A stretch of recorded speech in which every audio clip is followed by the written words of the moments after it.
What a weekend it was. Welcome as it's the Monday edition of the Bill Michaels Show.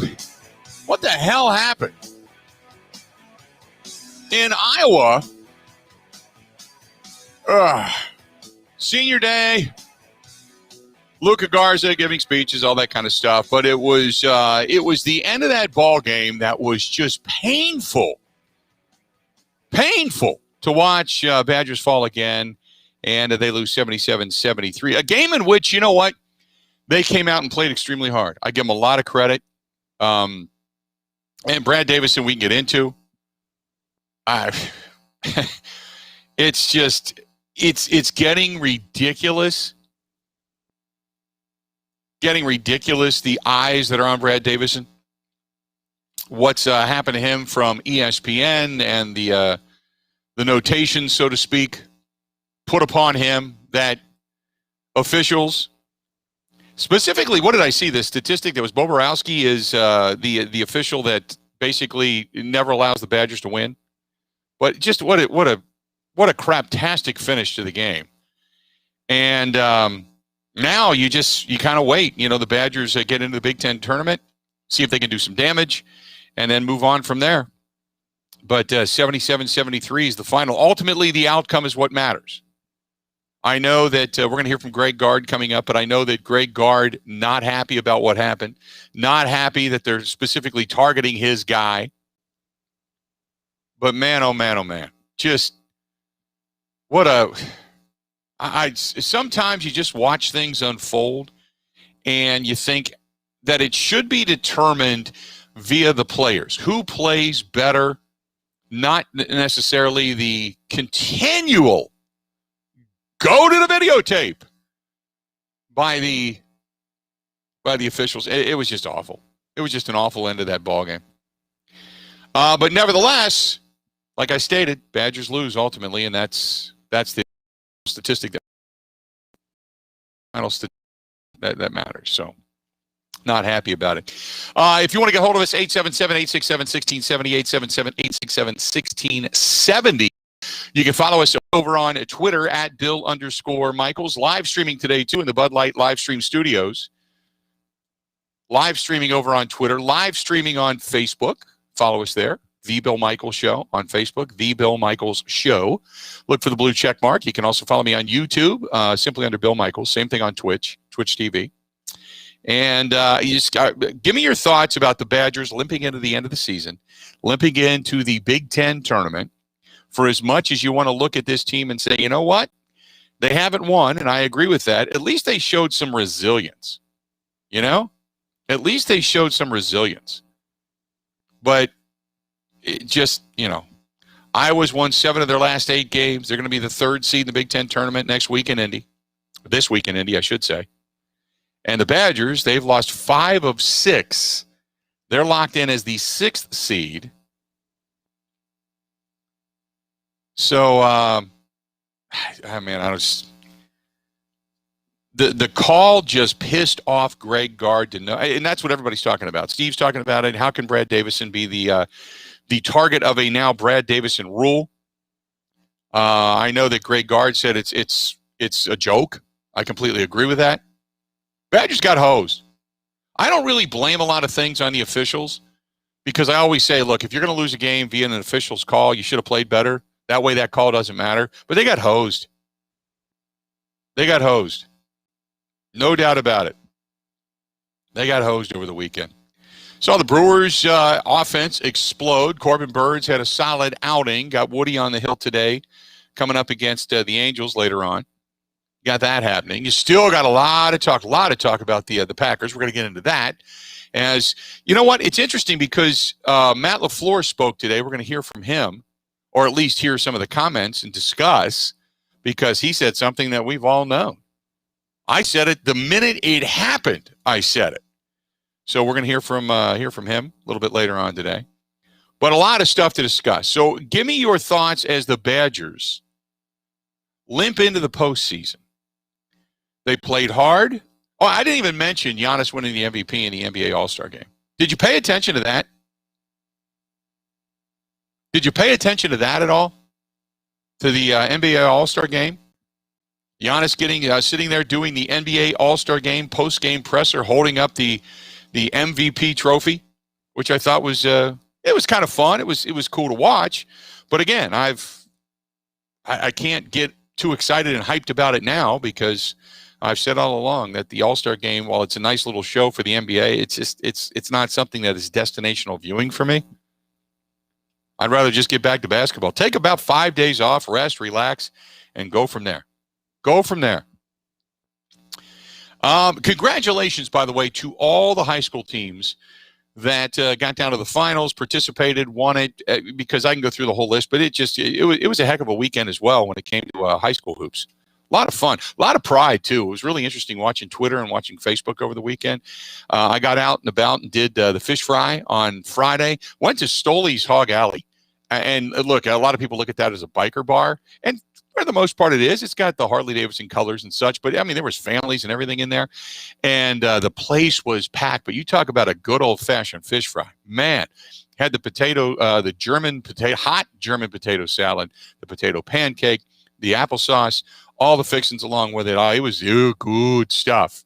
Had a couple of beverages, had a good cigar over the weekend, went out to Delaney's out in Madison. Ebo, missed you, man.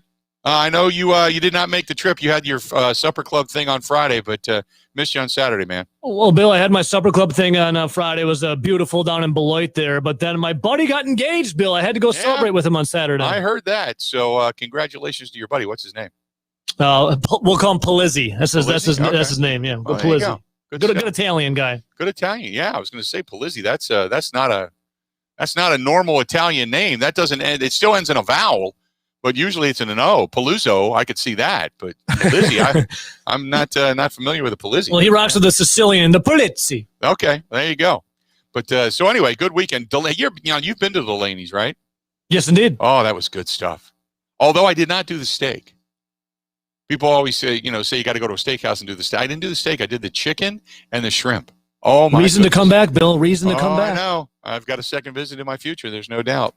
But the calamari there was fantastic. That was some of the there's nothing better than some calamari, man. That was the calamari was awesome. So it was good stuff.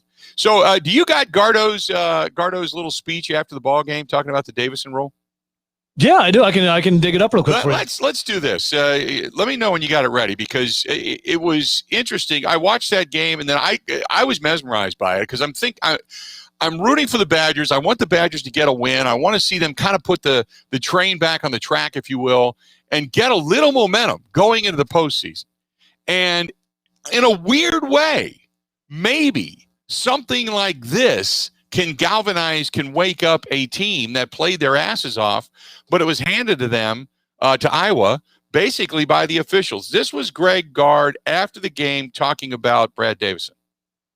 People have questions about it, is the mockery that has now been made of the hook and hold or any type of thing. And it appears to have become a Brad Davison rule where it's become, quite frankly, a joke. Anytime there's a foul or a question, the opponents are yelling to the officials about the monitor, to go to the monitor. I saw the play. If college basketball is headed in this direction, we're in big trouble.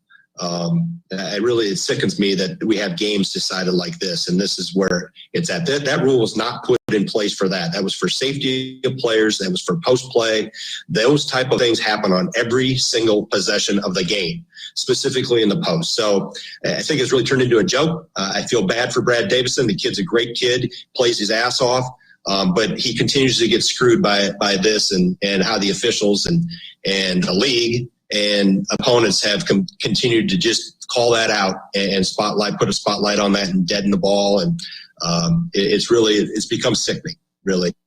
It's made a mockery of college basketball, specifically in the positions we've been in. I couldn't agree more. When you have to go to the videotape to see if there was a foul called, I was like speechless. I'm like, how can you do this? How can you do this? If you don't see the foul, you don't call the foul. If you see a foul, you call the foul. Have referees in today's day and age become so blind they just don't care because it's going to be the videotape that's going to save their ass anyway? It's getting mind-numbing. One of the worst things we've ever done as media members is scream, cry, whine, and bitch that we have to have a video replay on every play to make sure we can get it right. I'm all for getting it right, but I'm not getting it right at the expense of the game. And that's where we're at. Baseball sucks because they can't figure out replay. Standing at the top of the dugout steps, looking back down the tunnel to see if a guy is going to give you a nod or not. Just put one guy in the booth, buzz the umpire if you need to take a look at it. Otherwise, end it already. I can't figure out how college basketball allows this garbage to continually go on. That was the one bastion of free enterprise, so to speak, when it came to amateurism. You know, it was just go out there and play the game for the fun of the game. And sometimes bad calls are a part of the game. Sometimes good calls that go your way. Lucky calls that go your way. They're a part of the game. Possession, I understand it. Seeing if his toe was on the line, whether it was inbounds, out of bounds, or a three-pointer or a two-pointer, I get that. Okay? That's okay. But stopping play to see if a foul was called, I was beside myself. It just beside myself. Chris says, isn't it at the expense of the game if they get it wrong? No, it's been a part of the game forever. It's only been in recent history that we've indoctrinated this stupid, crazy, dumbass instant replay rule. It's one thing because you can call a foul on almost every play. It would be like sitting there and looking for fouls and flags to throw in football. There's holding on every play. Does it impede the play? Does it stop the play? Is it physical play? Has it been consistent throughout the game? Those are all the things you take into consideration. That's what you do. Not this. This is some crap. I'm telling you, technology, sabermetrics is ruining sports because we just don't. We're like this. You know what the problem is? We're like a gaming society. We want to sit there with our thumbs on the controller and go, wait a minute. I'm going to go back and look at that. I'm going to look at that. No. Okay, now play. Wait a minute. I'm going to look at that. I'm going to go back and look at it. And if it's not spectacular to where we can put our thumbs on it in the here and the now, like an Xbox game, it's like we can't enjoy it.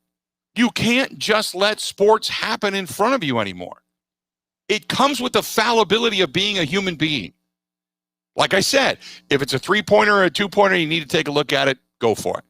Inbounds, out of bounds, toe on the line, go for it. I get it. Fair ball, foul ball, home run, maybe not. Okay, I get it.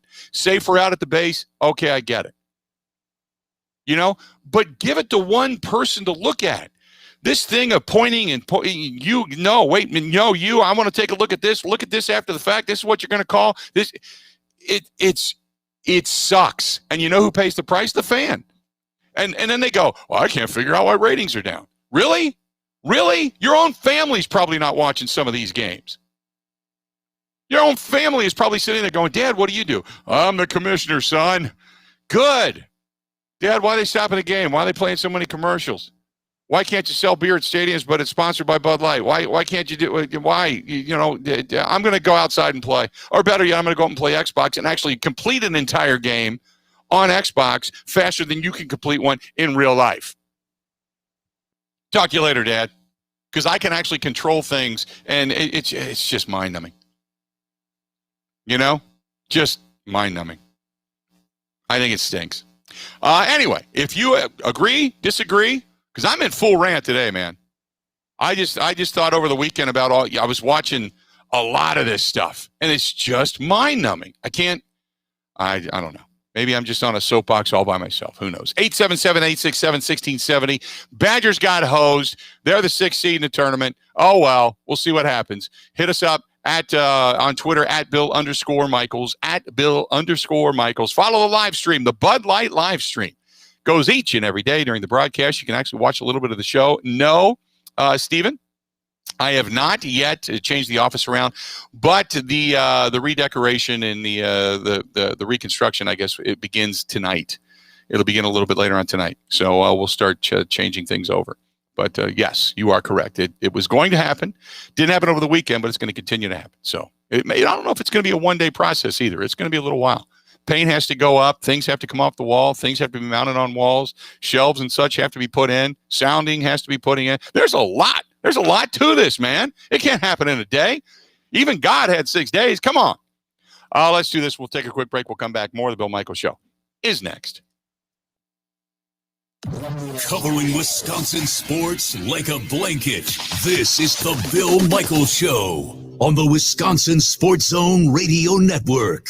High fives, Wisconsin. Gina Della from Pella. What's the celebration? Pella Windows and Doors of Wisconsin was just named NARI's Distributor of the Year. That's a big deal. You're not kidding, but there's more. The International Builders Show just named Pella's new Easy Slide Operator Best Window and Door Product of the Year. Another Pella innovation that eliminates the repetitive cranking motion on casement and awning windows with an easy slide. A real blessing for those with hand and wrist issues.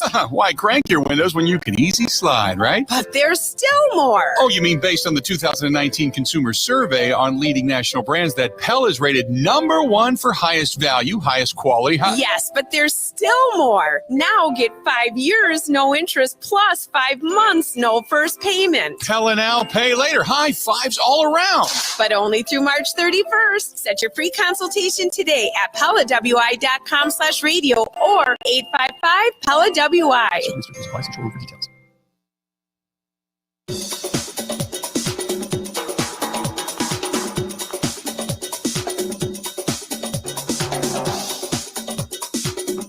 Bill Michaels will resume in 3 minutes.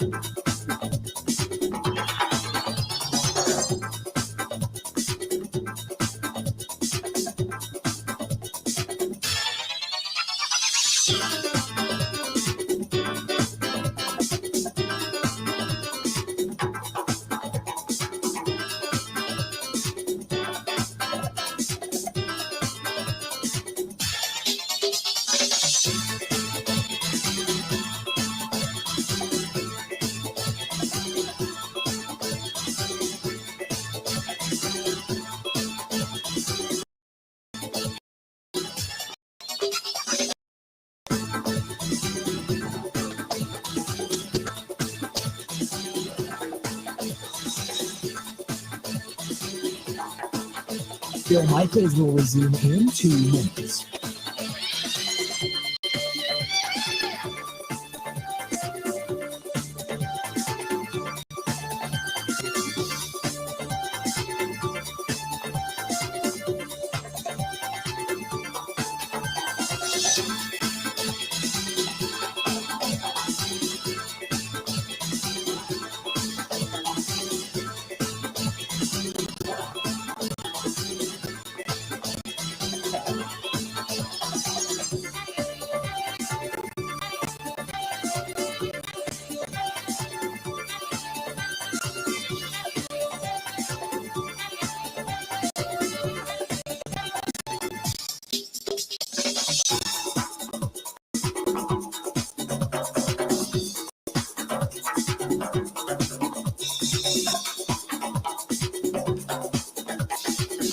Bill Michaels will resume in 1 minute.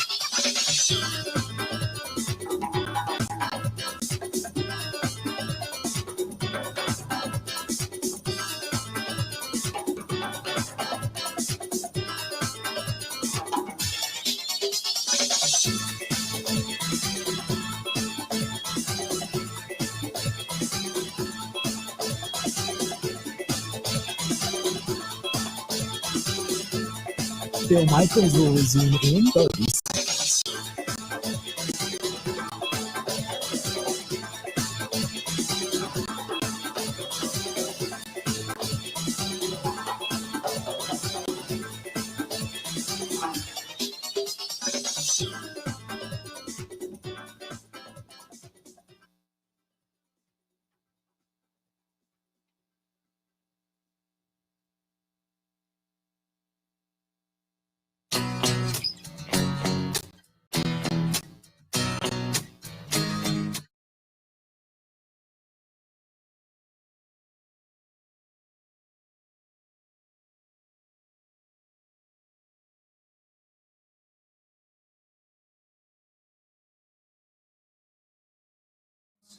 Welcome back to the program. Welcome back, one and all, for those of you listening to us, whatever station you're listening to or whatever stream system you're listening to. You can also follow us on Twitch, follow us on YouTube, Facebook, Twitter, many different ways to follow the program.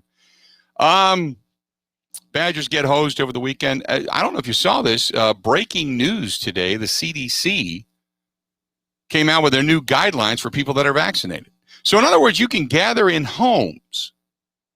You can gather in homes with people who have been vaccinated, and you don't have to wear a mask, and you don't have to socially distance. You can gather with people in homes if you've been vaccinated and they have not, if they remain within one family without social distancing. But if it's numerous households or out in public, you need to wear a mask and you need to socially distance. I guess my question is, then what's the vaccine good for? I'm just asking the question. I mean, because you're still going to, it doesn't say anything about the ability to just get back to a normal life. They're still requiring masks, so I'm just kind of throwing it out there. Because there's no, if I'm a small business owner, so what's the difference? If everybody's vaccinated, then what's the difference? I don't get it. So in other words, masks are never going to go away. Small businesses are going to continue to struggle. No end in sight. But everybody's vaccinated? What the hell? I don't know.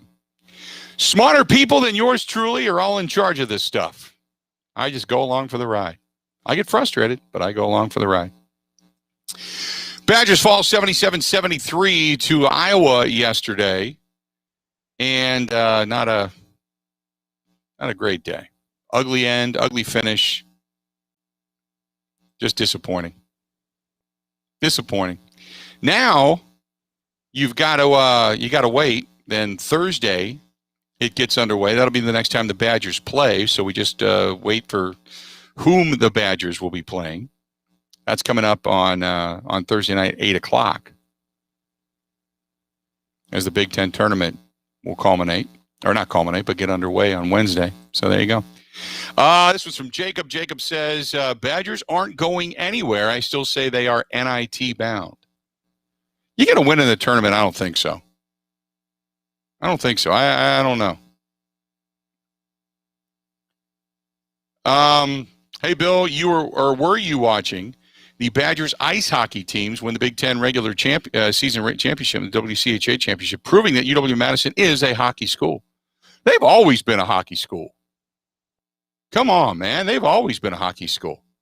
They won a championship not that long ago, and what Mark Johnson did out there for that women's program has been nothing short of amazing. Kudos to him. Yep, Kinger says, did you see the NBA app? Yeah, I saw the Brooklyn Nets have signed Blake Griffin. Does Blake Griffin, does he mean much anymore? Short of jumping over a Kia? Blake Griffin's never been anything more than a dunker. He jumped over a Kia. He got a little bump in celebrity because of it, and that was pretty much the extent of it. I don't think Blake Griffin's ever been. He has never been even as a big man on the inside. He's never been the impactful force that he could have been. He was too caught up in the glitz and glamour of making SportsCenter every night with a powerful dunk. I wanted to say he had the ability to play some more defense too. Never really did it. Oh, thank God. Amy is a nurse, because when my ticker goes out from being so pissed, she can bring me back. That's our buddy Dwayne.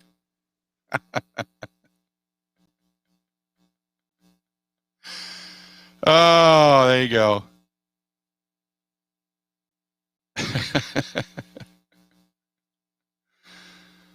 Oh, what is it? Cinder Mammon? I can't read it. I don't even know what the hell you call yourself. People chiming in over on the stream. They're just having like conversations among themselves now. That's awesome. Cinderella Man? All right. Doesn't look. Oh, you got a 1 in there instead of an L because you got a little tricky. Cinderella Man. There you have it. Cinderella. Now, is that like the band? Are you a thrash rocker because of that? There you have it. Good stuff. Good stuff. This one's from Jack. Jack says, do you think Greg Gard is on the hot seat? No. I think, look, next year, I think if they falter the way they have this season, then yeah, you could probably say, okay, they may looking in one direction. But I never call for a coach to get canned. Not in a year that it's a down year. There's a lot of expectations coming into this season, absolutely. But you always give a coach, especially a coach that's had a track record of success, you give them the opportunity to bring it back. You know?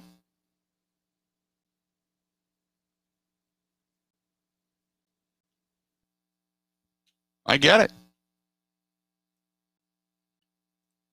Let's see here. Steve says, when do you think they're going to allow more fans back at games? I was reading the same CDC guidelines. It's really weird how they write it. If you're vaccinated, you can hang out with other vaccinated people, but you still have to socially distance outside in big venues.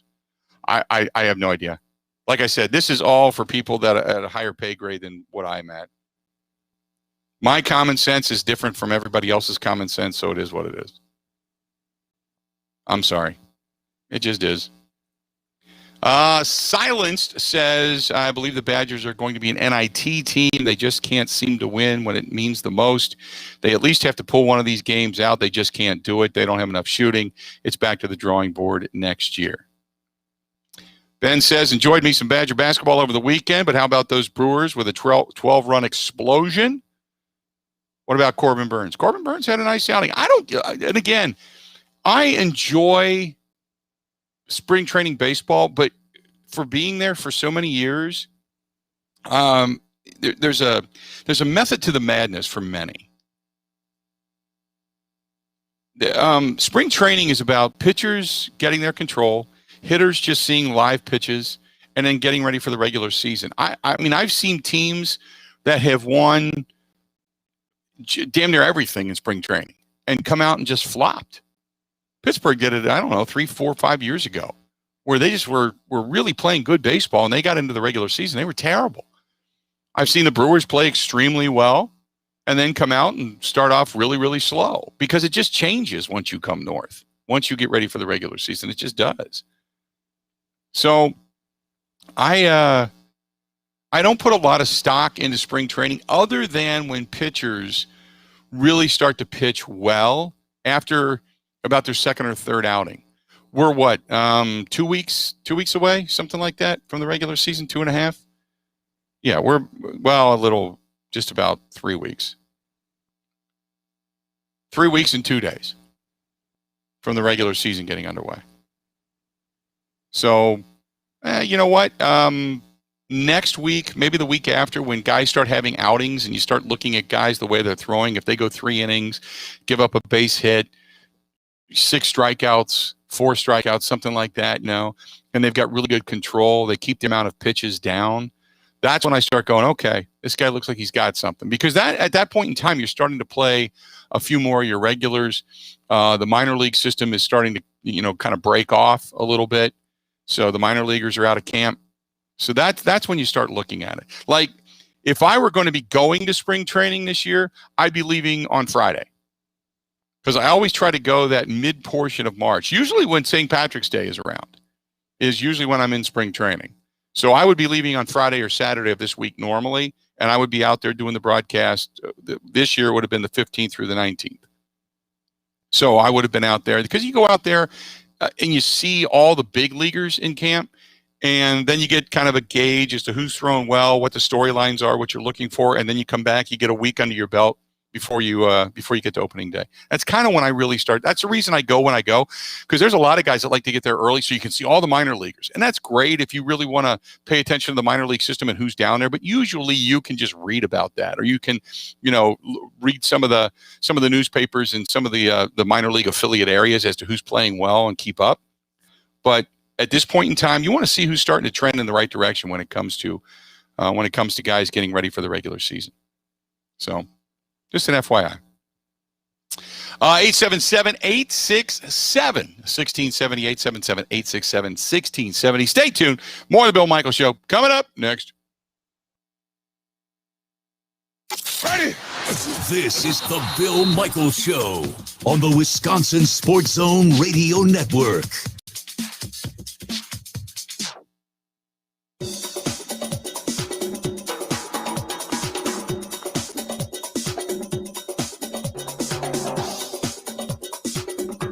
Bill Michaels will resume in 5 minutes.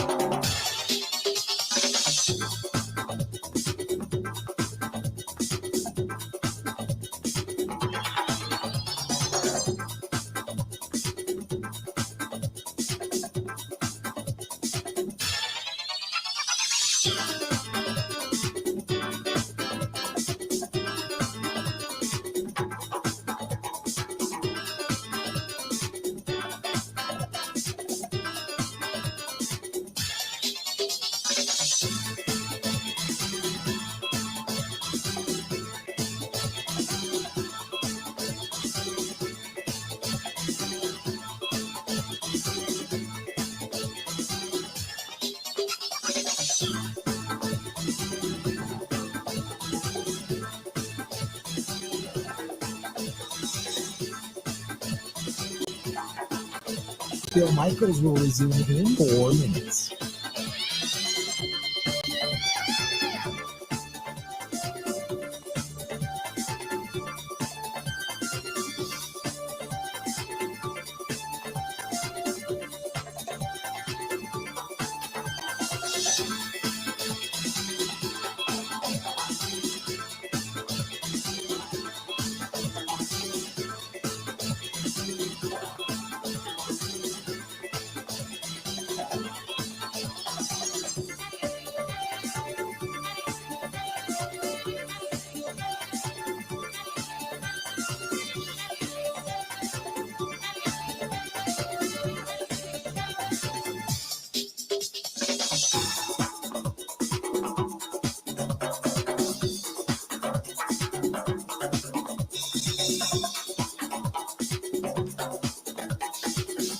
Bill Michaels will resume in 3 minutes.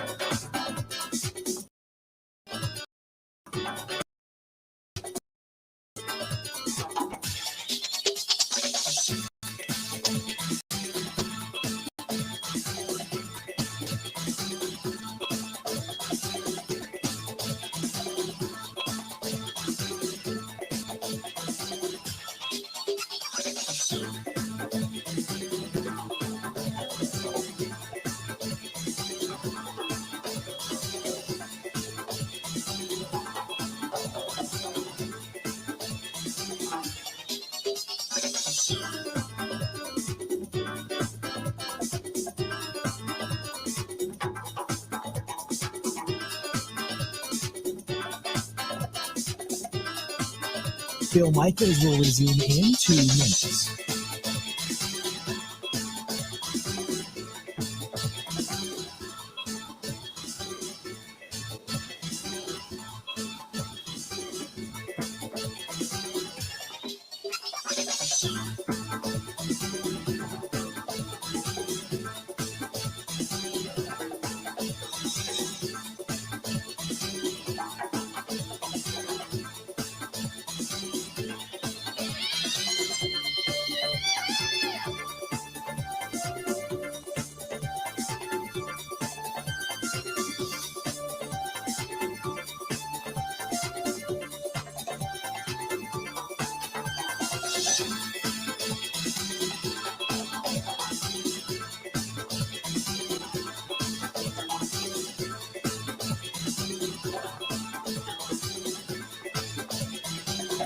Bill Michaels will resume in 1 minute.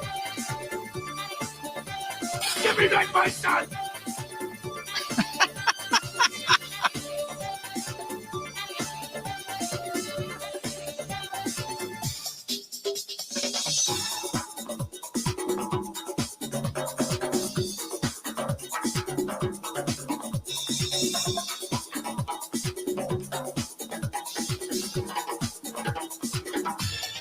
Bill Michaels will resume in 30 seconds.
Welcome back to the program. The Bill Michaels Show continues on. We are glad you are with us. Thanks so much, as always. Give us a buzz, 877-867-1670, 877-867-1670. Hit us up over on Twitter at Bill_Michaels, at Bill_Michaels. You want to shoot an email over the old-fashioned way, that's the way to do it. TheBillMichaels@gmail.com, TheBillMichaels@gmail.com. You want to send one over on Facebook, you can do so as well. Hit me up on Facebook, follow the blue check mark, and the live stream is over there as well. That is Facebook.com/The Bill Michaels Show. And then on YouTube and on Twitch TV, you can follow the show and watch the show. And you can do that simply by typing in Bill Michaels. And please subscribe. Really, and I say this all the time, and I mean it. I really appreciate it when people subscribe. It means a lot. It means you give a damn to pay attention, and I thank you so much. I don't take that for granted. It really is. It's great to have the interaction between you and I. Speaking of that, so I got a let's see here. I got a question. Who's this from? I think it was my buddy Geis here. I have to find it. I got to go back. There's so many that have been flying through. Anyway, he wanted to know. He said, look, if you're going to be redoing your office, have you ever thought about putting any of the memorabilia in from fans? I have, actually. I have. And, I know people have sent me things, bobbleheads and all that kind of stuff, and that's great. I've always appreciated it. And I don't ask for anything, just an FYI. I don't, just because that's your stuff. But maybe we would put some things randomly up on, the shelf or something behind me once we get the renovation done for the studio here. So, yeah, I mean, if you want to send anything, it goes over to 730 Rayovac Drive, RAYOVAC, Rayovac Drive, and that's Madison, 53711. Send it out there, and it'll get to me, without a doubt. Kinger wants to know, are you a boxing fan? If so, are you aware what today is? I am not aware of what today is. I am a boxing fan. If it's good boxing, I mean, like old-style boxing. I'll pay attention to boxing on the ESPN, Friday Night Fights, and all that kind of stuff. But it's not destinational viewing like it once was because they put it on pay-per-view. I think that was, I mean, don't get me wrong, it has allowed some like, Mayweather and such to become, 100 millionaires. So it gives them a ton of money and it's kept the sport viable in that aspect. But I also think it took it out of the mainstream and it took it away from the average fan who just doesn't want to pay for it. We all remember we would all sit down and watch 12-round boxing matches, Muhammad Ali, the Thrill in Manila and such. And I know I'm going back years and years, but that was destinational viewing back in, the 70s and 80s. And then when they started taking it to pay-per-view in the 90s and beyond, it kind of lost its edge a little bit. And really, the 90s were still viable even with Mike Tyson because that was when you would gather. That's when, and I know it's so weird for some people to understand that cable wasn't around for a long time. It wasn't until really, I think, the late 70s, early 80s that cable became somewhat prevalent. And it was probably the late 70s is when cable was coming out. Because I remember sleepovers at my buddy's house, and his dad was one of the first people to have cable. And it was like, wow, this is amazing.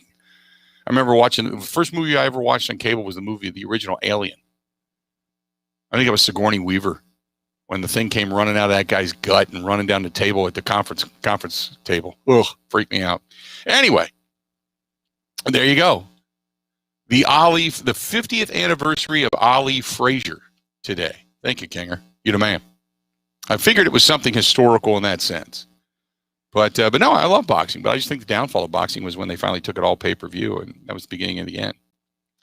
The most overrated and underrated. The most overrated and underrated. Interesting article.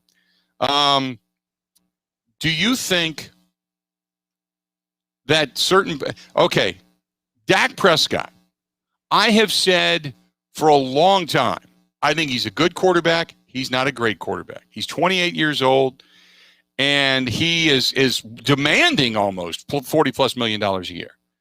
The article says he is overrated.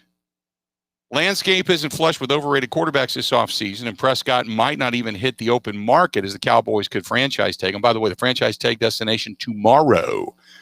The deadline tomorrow for guys to end up with their teams if you're going to be franchise tagged. And will the Packers, or should the Packers, franchise tag Aaron Jones at that bargain price of $8 million? But still the fact that it's still a question because the Cowboys have a firm cap on what they believe his value is. Prescott wants market-leading money, but Dallas has correctly valued him a step lower than that. As good as he has been, he has never earned an overall Pro Football Focus grade higher than an 85.2 that he managed in 2020 before getting hurt and missing the final 11 games.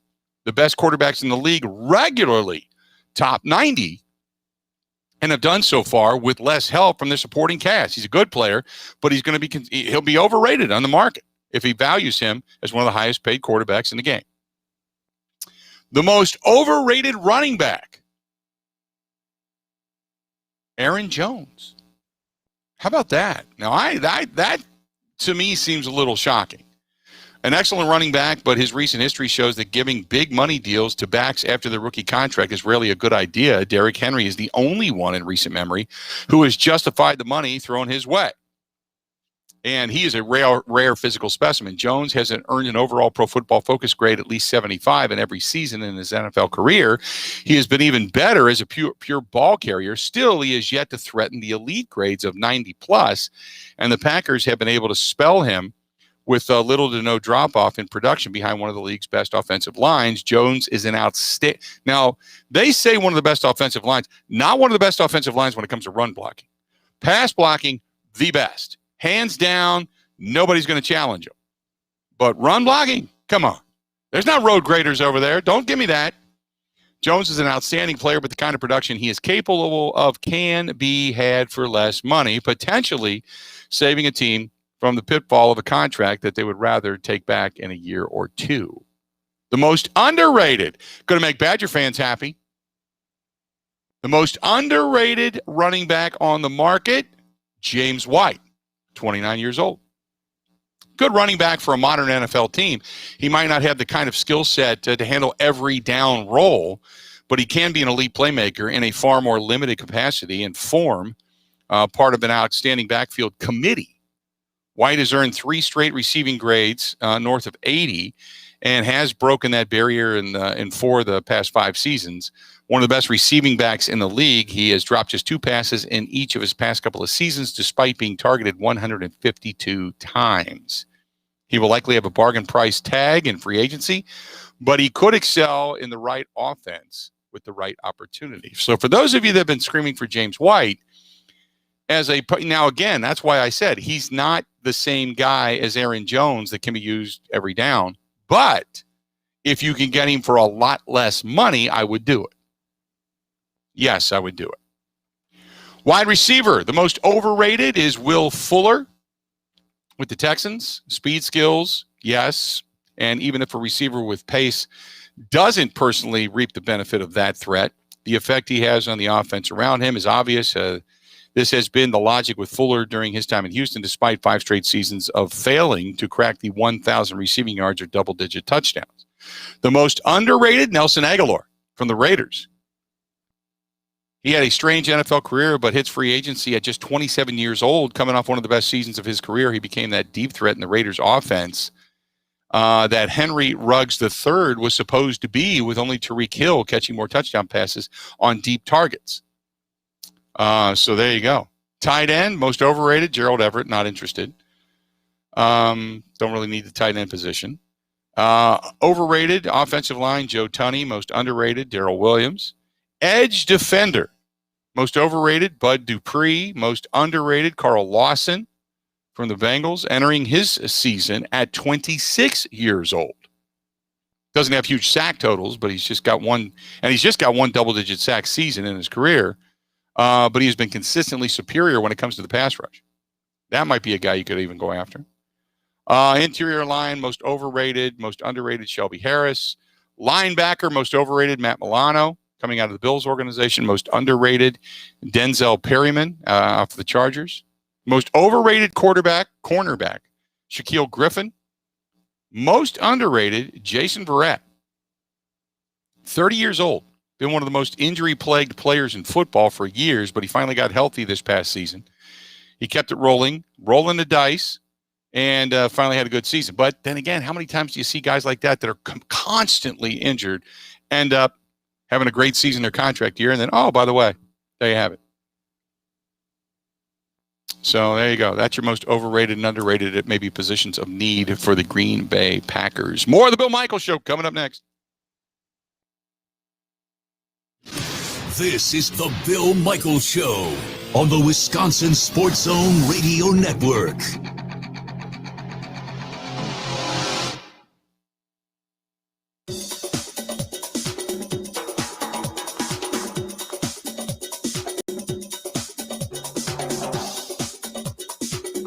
Bill Michaels will resume in 3 minutes.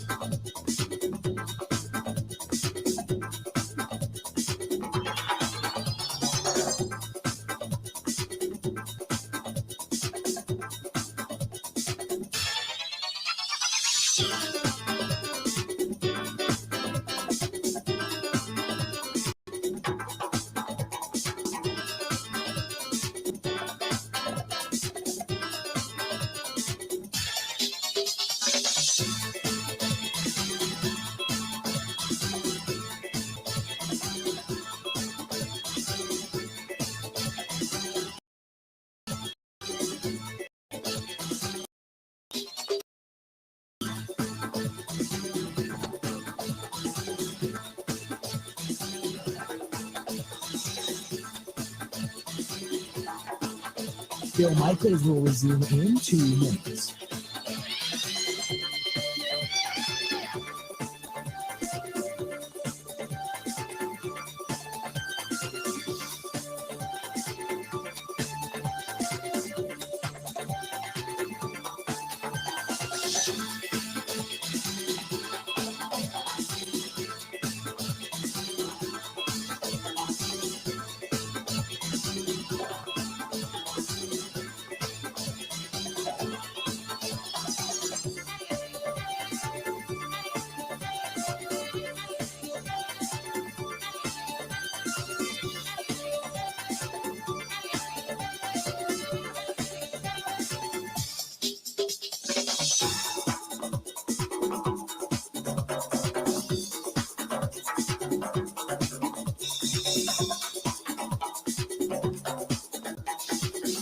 Bill Michaels will resume in 1 minute.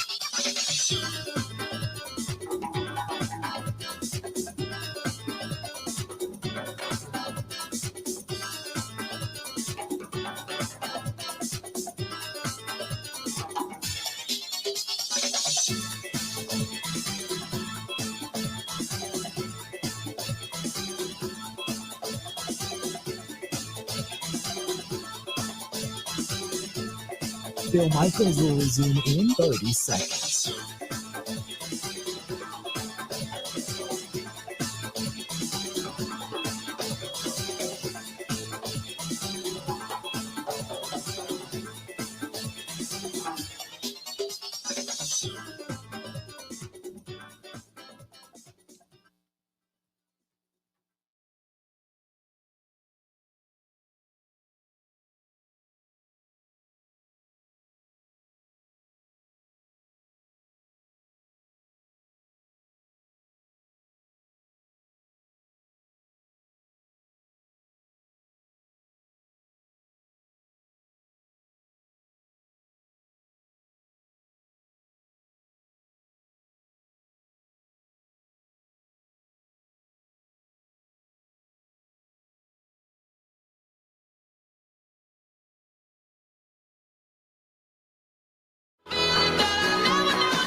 Glad you're back. A lot to get to today. Coming up after the top of the hour, Ben Wergel, the BadgerBlitz.com, Rivals Network as well. You can reach him at The Badger Nation on Twitter. We're going to talk about the debacle between Iowa and the Badgers, Davison, and also the Big Ten tournament coming up. We're going to get the full lowdown there because he follows it closer than I do, and I just want to get his thoughts on this whole ugly mess that took place over the weekend. Just think it's pertinent. Kind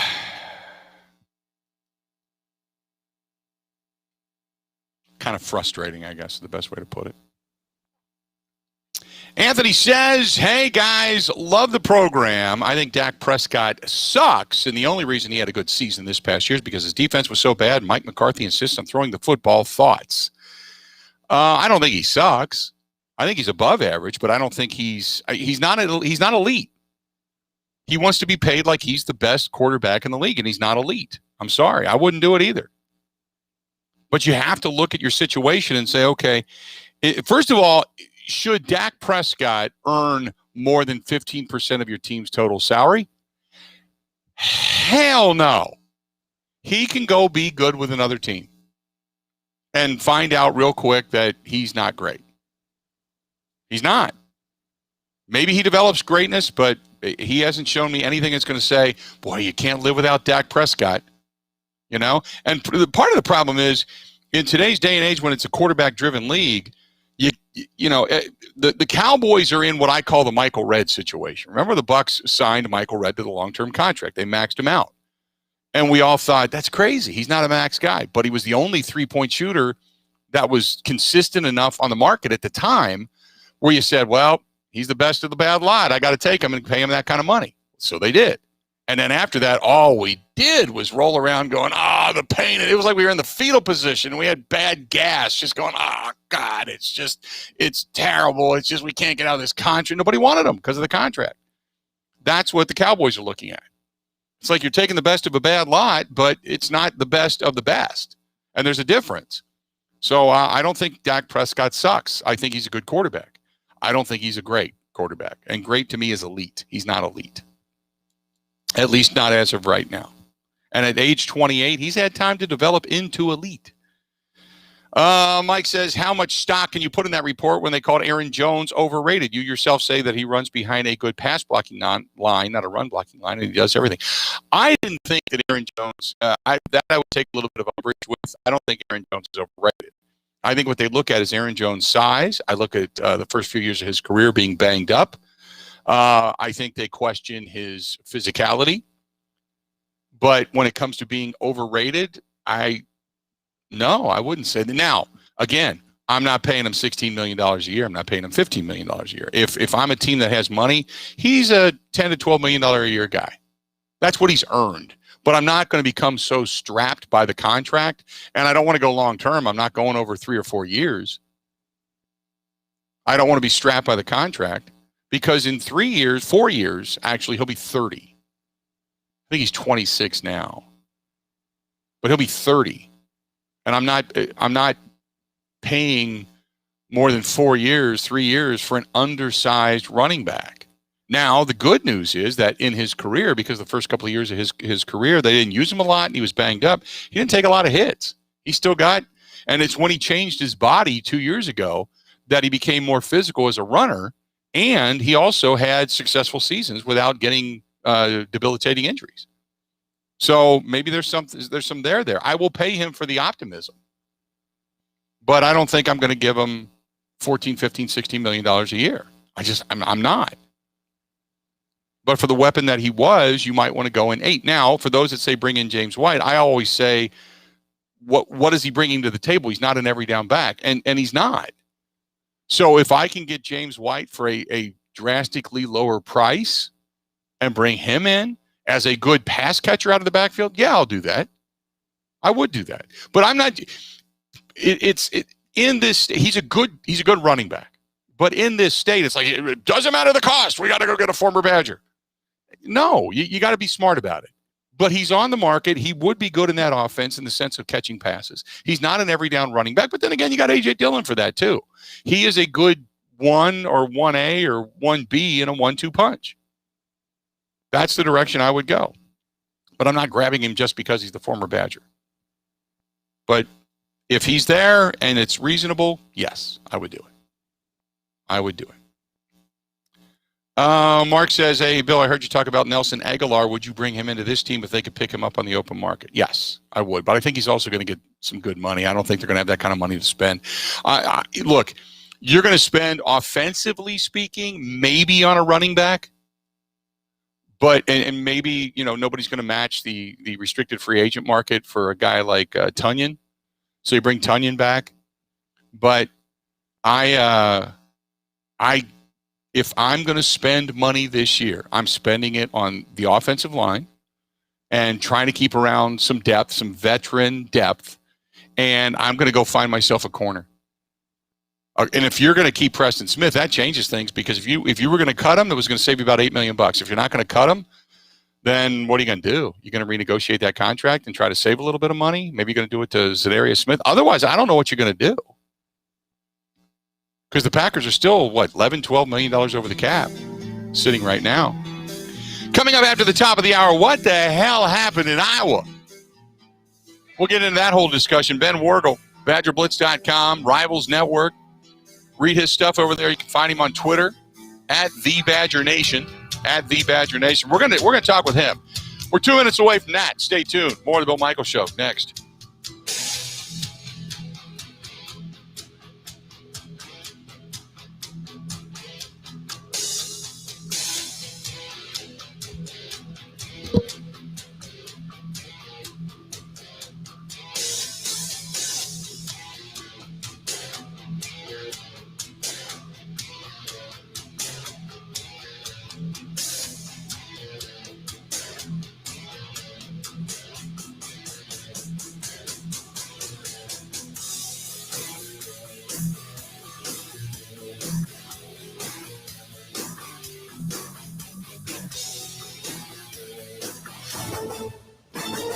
This is the Wisconsin Sports Zone Update. Yesterday afternoon, saw number 25 Wisconsin lose to number 5 Iowa 77-73. That's the 5th time in its last 6 games that Wisconsin has lost. Bucky Wood overcoming another ugly first half shooting the ball, eventually raised a 12-point Hawkeye lead in the second. Then with 34 seconds left, there were some questionable calls from the officials, with the biggest call being a hook and hold on Brad Davison that would help seal the game for the Hawkeyes. Here's more from head coach Greg Gard. The area that I really want to address beginning maybe is the mockery that has now been made of the hook and hold or any type of thing. And it appears to have become a Brad Davison rule, where it's become, quite frankly, a joke. Anytime there's a foul or a question, the opponents are yelling to the officials to go to the monitor. I saw the play. If college basketball is headed in this direction, we're in big trouble. The Badgers now turn their attention to the Big Ten tournament. They are the 6th seed and will play Thursday against the winner of Penn State and Nebraska. To the NBA, last night was the All-Star game where Giannis Antetokounmpo was named the game's MVP. He scored a game-high 35 points, 16 for 16 shooting, including 3 for 3 from beyond the arc, as he helped Team LeBron take down Team Durant 170-150. From the kennel to the coop, whatever the season, Fleet Farm has everything to keep your animals happy and healthy. From training your pup to sit season to mastering those retrieval skills season. From clipping your horse for competition season to keeping the backyard birds well-fed season. And of course, loving your pets like family season. There's a reason people say, if Fleet Farm doesn't have it, you don't need it. Because we have it all. Fleet Farm. Built for real life. Wisconsin hockey is the Big Ten regular season champion for the first time. The Badgers got 2 goals from their star Cole Caulfield as they took down Michigan State 2-1, giving UW its 4th regular season conference title and first since 2000 when the Badgers were still in the WCHA. For the Wisconsin Sports Zone Network, I'm Ebo.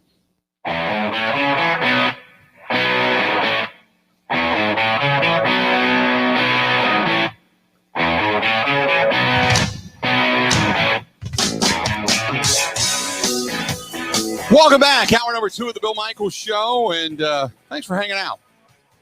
Trying to get to the bottom of this. Talk some Badger basketball coming up here momentarily. Give us a buzz, 877-867-1670. That's the number. And for those of you watching on the Bud Light live stream, thank you so much. Bud Light, the official beer sponsor of the Bill Michaels Sports Talk Network. And also you can find us and watch the stream over on YouTube and on Twitch. Find both of those. Also on the Facebook fan page, simply The Bill Michaels Show on Facebook. And everything else is just, find Bill Michaels and then like us there. We certainly appreciate it. I certainly appreciate it. Thank you for liking us over there on YouTube. so much. Let's bring him in now and get to the bottom of this. Ben Wergel, BadgerBlitz.com, Rivals Network. You can find him on Twitter at The Badger Nation, joining us now on the hotline. And Ben, what the hell, man? What was like the end of that game? I think it's still going on, if I'm not mistaken. They're still replaying the end of the game. But I was glad to see that this Badger team came out with a lot of fight, a lot of heart. But ultimately, what a debacle at the end of this thing, wasn't it? Yeah, the last 35 seconds of game time took 11 and a half minutes of real time. And that ruined a great college basketball game. I mean, there's a lot of things to unpack here. One, the amount of unlimited monitor reviews has gotten, in my opinion, out of hand. And this was even before this game. I mean, you look across the college landscape, college football has replay challenges. College women's volleyball has replay challenges. How come college basketball doesn't adopt something like the NBA does and most other major sports where coaches have to have challenges in order to request a replay? The replay has also made officiating, in my opinion, lazy because you call a game in real time and then any little question, the official can, okay, I'll just go check it out. And you have these long reviews that just suck the momentum out of games. And you had a lot of those in the second half. It was just a long, drawn-out game, and it ruined a good basketball game. It ruined Wisconsin's momentum in that game. And the Big Ten should feel fortunate that this game, in the grand scheme of things, was kind of meaningless. Wisconsin already had locked up their seat for the Big Ten tournament. Iowa had already locked up a double bye. They won, so they moved up one seed from 4 to 3. But it was 4. The bubble. Imagine if Wisconsin was fighting for their tournament next year, and they had this game. They lost this game in this fashion, and now they're sitting on the wrong side of the bubble. I mean, it could have been a lot worse, but certainly puts a spotlight on some things in college basketball that need to be looked at or should be looked at here this offseason with replay reviews, maybe with officiating accountability at points, and certainly with this hook and hold call, which I'm sure we're going to get into here in a minute. Okay, Greg Gard said they have my number. Tell them to call me, talking about the NCAA. Do you think he gets a call? Yeah, he will. I don't know if it's going to come with a request that he break out his checkbook or not, but I can't blame him. And I've been around this team, covering this team extensively since 2003. I've been to a lot of press conferences with Bo and Greg Gard, and you kind of rank who you would expect this kind of blowout from publicly. It would be Greg Gard. It would have been Bo, and Bo was always very calculated with how he spoke to the media. He never called out a player, never called out an official. I mean, he went on his tangents at points and he made his points, but never certainly in this way. And Greg is very mild-mannered, and maybe to a fault. Some people, some fans don't like that about Greg, that he doesn't get on the officials the way Bo does during games. Greg was hot, and he was as mad as I have ever seen him, both publicly and privately, about what happened at the end of the game with the hook and hold call that he feels has gotten out of control. That he said it's made a mockery out of the game, a joke of the game, and he calls it the Brad Davison rule. He also defended Davison, who he feels has been under kind of a character assassination over the last couple of years. Maybe Davison has some fault in that with some plays he's been in and kind of the spotlight he's been on. But really, the spotlight on Davison has grown ever since that 5-charge game he took against NC State a couple of years ago. I mean, you could see even as the season went on, he stopped getting those charge calls on his blocking plays. He was suspended a game last year for a hit to Connor McCaffrey in the groin area, fighting through a screen, and the Big Ten suspended him for a game for repeated incidents because he hit Joey Hauser too, I think, the year before. So Gard is upset that the hook and hold call was made with about 24 seconds left in a situation where it was called in a way that the rule was not designed to be called in. The hook and hold was put in the rule book a couple of years ago, I think 2 years ago now, to prevent like a safety issue, more so of a player kind of hooking someone, taking them down to kind of prevent, those kind of falls, to get an advantage in the low post to prevent, obviously make a player one-handed and get that competitive advantage. You watch the play, it wasn't that. And the Iowa player, Keegan Murray, initiated the contact, initiated the hook and hold because he was beaten on the play. And as soon as the play was over, he went and told to the official that, hey, I got hook and hold here. The officials didn't call it real time. They went to the monitor for this long review, and that's what happened. And if it wasn't Brad Davison, if it wasn't Bo Borowski officiating, I don't know if that gets called. And that's where Greg Gard really got irritated after the game and says that the officiating has letting this get out of hand, and he went to bat for his player. And to his credit, he has a good point. And Micah Potter, who spoke to us after the game, applauded his coach and said that we firmly have Brad's back and we firmly have Coach Gard's back.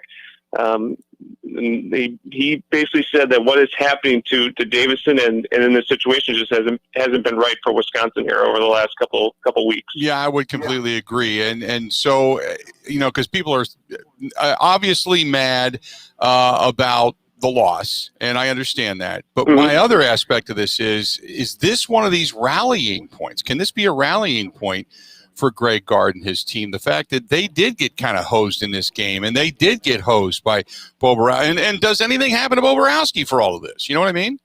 Of course not. I mean, the funny thing is, and this isn't all on Bo Borowski, but Wisconsin is 0-7 in Big Ten games that he's officiated this year. It's kind of interesting stat, isn't it? Yeah. And you kind of go back over some of those games. There's been some questionable calls made by Borowski in plays involving Davison that haven't gone Wisconsin's way. I'm not saying it's a conspiracy theory or anything like that. I'm just saying that it's very interesting to kind of see. And Gard, if you could read his lips when the camera cut to him, he was mad, and he basically told Bo that this happens every bleeping game that he works. I'm assuming that he's referring to these kind of calls against Davison. There was one, too, where Davison had a three-pointer waved off a couple games ago where Davison was ruled to have stuck out his foot to draw contact, and Borowski waved off the three and did very demonstratively. That bothered Gard, too. So in terms of a rallying point, I think it can be. I draw back to what we saw last year with this team when everything was sliding downhill. Kobe King had just left the team. They had so many, issues off the court. They weren't playing that well on the court. And then Brad Davison gets suspended for a game. He misses the Michigan State game. Michigan State was top 10. I can't remember what they were at the time. They win that game. That sparked them down the stretch. They went 9-1 over the last 10 games. They won their last 8 to win a share of the Big Ten title. And that's how the season ended because of COVID. This year, it's kind of one of those things where they just haven't found a rhythm. They haven't been able to adjust to the different environment that they've been in. The Big Ten's been really good this year, and when you're a team that's scuffled a little bit, any little segment of your team that is kind of falling apart, or you have these stretches where you don't play as well, these little things, good teams, elite teams can take advantage of that. Yeah, but I think this team knows they've played really well the last 2 games against Purdue and Iowa. They've played with better effort. They've executed better offensively. They just haven't gotten the results. I think they can see that they are starting to move in the right direction, a direction that they frankly have kind of been lost for the past 2 months. And maybe this issue, kind of like the Davison suspension, Kobe King leaving last year, maybe this team can spark them here in Indianapolis. Maybe they can play well Thursday. They can parlay that into a game against Purdue, which they were hung well against, on Tuesday. And then you're probably going to face Illinois, who kind of beat you up pretty good in 2 games this year. Maybe you can use this tournament to get ready for the national tournament where you're not going to see a Big Ten team. Maybe you can finally enjoy not having to play a really good Big Ten team and play someone else and have them kind of, bend to your will, so to speak. So, that kind of remains to be seen, but it certainly can be a jumping off point. Do you look at this team and say, okay, if they don't win in the Big Ten tournament, have they played themselves out of the NCAA tournament?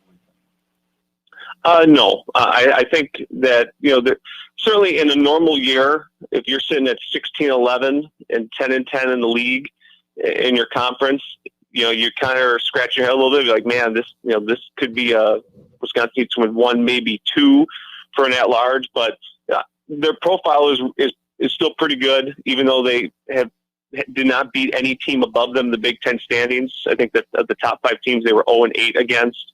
So that's a little bit of a blemish, but they really don't have a bad loss on their resume. Their quad 1 and quad 2 profile is good. Their net ranking is good. I think their best win probably is Loyola Chicago in the non-conference. Loyola just won their conference tournament. So, I mean, they fit in all 7 of their non-conference games, which is big. And the Big Ten's so good this year. I mean, it might be the best conference in metric-wise in a number of years, with the number of elite teams at the top. I don't think that penalizes Wisconsin. So I think that they're fine. Probably they're going to be in that 7 seed range. You certainly would like to avoid a bad loss on Thursday to your Penn State or Nebraska. I think you get past that, and then you're kind of playing with house money to a degree. But I think they're in. I don't think there's anything they can do between now and Selection Sunday that's going to knock them out of the tournament field. Just based on the overall body of work, and based on certainly how good the Big Ten is, and I think fans are going to try to say, well, this isn't a tournament team. They are. They just haven't looked like it over the course of the last couple of weeks, but they're playing better.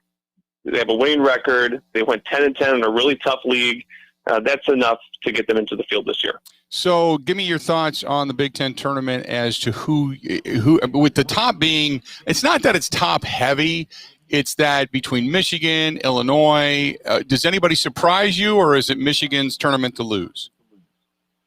I kind of think it might be Illinois' tournament to lose. I think Illinois is playing some really good basketball, especially now that Iowa's back. I mean, the performance he put on at Ohio State over the weekend certainly is eye-opening. I think Iowa is the Big Ten Player of the Year. Certainly has my vote. I think he's been phenomenal.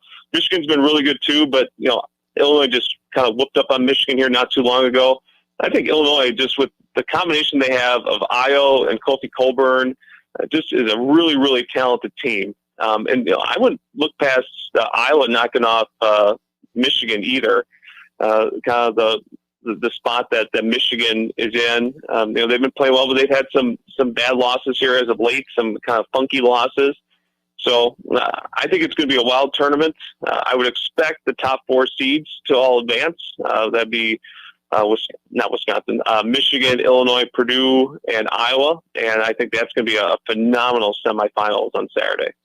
Good stuff as always, my friend. Thanks for coming on short notice, but man, what a weekend! What a crazy, goofy scenario. So appreciate it, man. Okay, I tell you. Hey, anytime. Thanks, Bill. Thanks, pal. Talk to you soon. There you go. That's Ben Wergel, and you can read his stuff at BadgerBlitz.com. That's BadgerBlitz.com. Rivals Network as well. Find him over there on Twitter at The Badger Nation. The Badger Nation. Good stuff. Just what a bizarre. Just what a bizarre game end to it. So see what happens if Boborowski ends up, being the official again for this team. Oh God, it's like hit yourself in the foot with a bowling ball. Be probably less painful to watch and to feel. Appreciate him joining us for a couple of minutes on the hotline as well. So thanks so much. When we come back, I want to get back into a little NFL. We were talking some franchise tags. We were talking some needs, some Packers discussion. Franchise tag time tomorrow is the deadline for the NFL, and we'll see whether or not you think they should or will franchise tag Aaron Jones, that being the green and gold. Stay tuned. Got a lot more of the Bill Michaels Show that's coming up next. Covering Wisconsin sports like a blanket. This is the Bill Michaels Show on the Wisconsin Sports Zone Radio Network.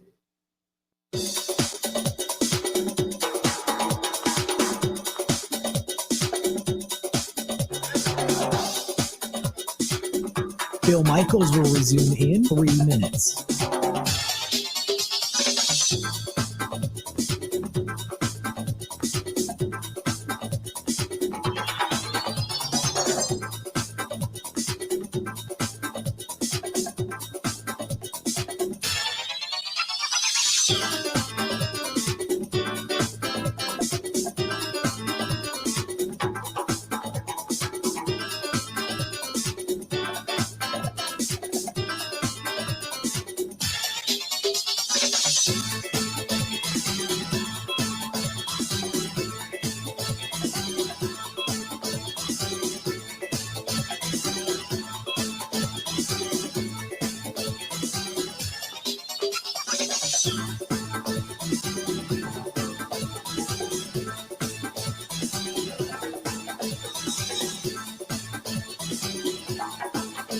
Bill Michaels will resume in 2 minutes.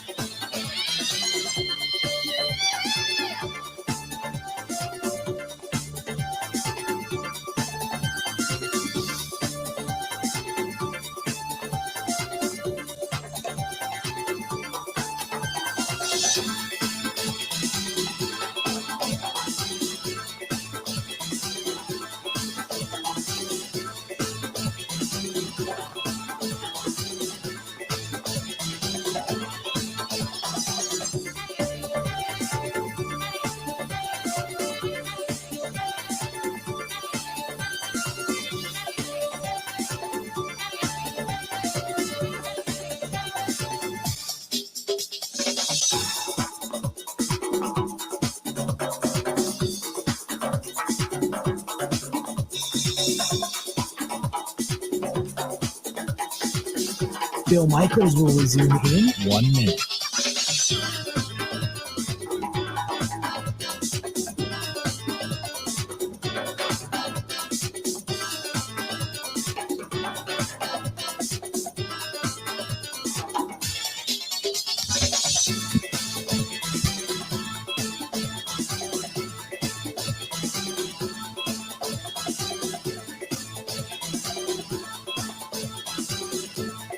Bill Michaels will resume in 30 seconds.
Welcome back to the program, The Bill Michaels Show. We are glad you're with us. Glad you're with us. And talking a little bit with Ben Wergel earlier, and good stuff regarding the Badgers. And hopefully, many of you say they won't get to the NCAA tournament. I might disagree with that. He is going to disagree with that. Brett says you're going to have some bracketology guys on this week. I am.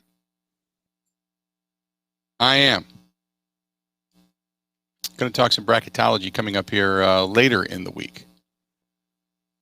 But and we might even talk a little bit of betting once the tournament is released, and you've got the brackets coming out on Monday. Might even talk a little betting as well. Who you got? Get into that side of things. 877-867-1670, 877-867-1670. Good stuff. You got an email here. This is from Kent. Kent says, I just don't think the Badgers have much left in the tank. We can really rally around the rallying cry of we got screwed, but the bottom line is they lost the damn game yet again. Wake up, Badger fans. They're not that good. That is Brent. Brent, thank you for the email. Kinger says they're going to get in, just not sure how deep they're going to go.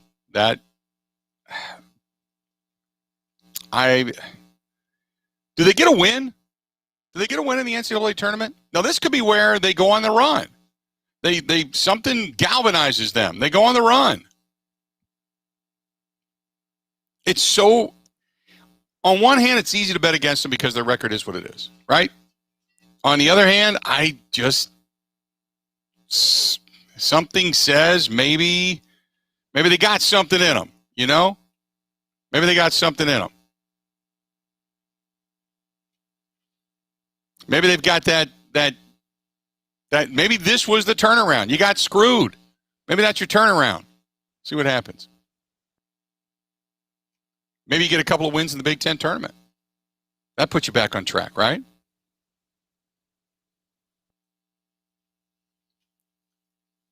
This one's from Jason. Jason says, love the show. Don't think the Badgers are going to go very far. I hope they do. I've got them in the Sweet 16 with a buddy of mine. We made a bet at the beginning of the season. It's looking less and less likely. Probably. I mean, if you had to just base it upon the last month and a half, I'd agree with that. But like I said, you never know. You never know. What else do we got? Got so much going on. This is from Jackson. Ben. Ben, who lives in Jackson. Ben says, I think that Aaron Jones should be franchise tag. I like what he does out of the backfield, but let's remember he protects Aaron Rodgers. There's something to be said for that. That is an unquantifiable art. He has been. I would agree with that. Doesn't mean if you get a veteran like a James White that does come in, you could do something to that effect. It's just because Aaron Jones has gotten very comfortable over the last 2 years. First of all, he's been healthy. Second of all, he's gotten comfortable over the last 2 years in the system. He's developed a rapport with Aaron Rodgers. So who's to say that, A.J. Dillon couldn't do the same thing? I just don't think A.J. Dillon is the same player. He's not people are expecting A.J. Dillon. And maybe he does. Maybe he comes out and starts running over people, but I don't think so. I don't think he's that guy. I think he's more the run over somebody than he is the breakaway speed down the field. He's not going to give you as many big plays. Davison rep is his own fault. Didn't need to clamp his arm down on the defender. The foul was already called, and it wasn't a normal basketball move on Davison's part. Yeah, but still, my argument to that is you should not be able to go to the videotape to call a foul. If you don't call it in the act of, okay, so let's say he doesn't commit the foul, but you see down the court somebody else does. You're going to call that? They have totally overused instant replay. The video monitors have become the referees of the games. And I've always said, if you get into calling, you can determine a flagrant or a non-flagrant, okay? You can determine inbounds or out of bounds, whether it was a 3 or whether it was a 2, that type of thing. So, boundary type of plays. But to go to it and start calling fouls when you didn't see them in the actual course of the game, that's just not, it's not right. It's just not right. Bruce says, did you see Wrigley Field going to have fans in the stands? 20%. I'm surprised Chicago's letting them in at all, as locked down as Chicago's been. So I guess for Cubs fans, that's good news. And it's less than what the Brewers are allowing in. Brewers are allowing in 25%. I think it's going to, I'm hoping this is going to get up to 50, 75% by July. By July. I would like to see, I'm ready to see fans in the stands as it is. I know that, we've already been down this road. I don't need to keep going there. I think many of you are as frustrated and as ready to go as I am.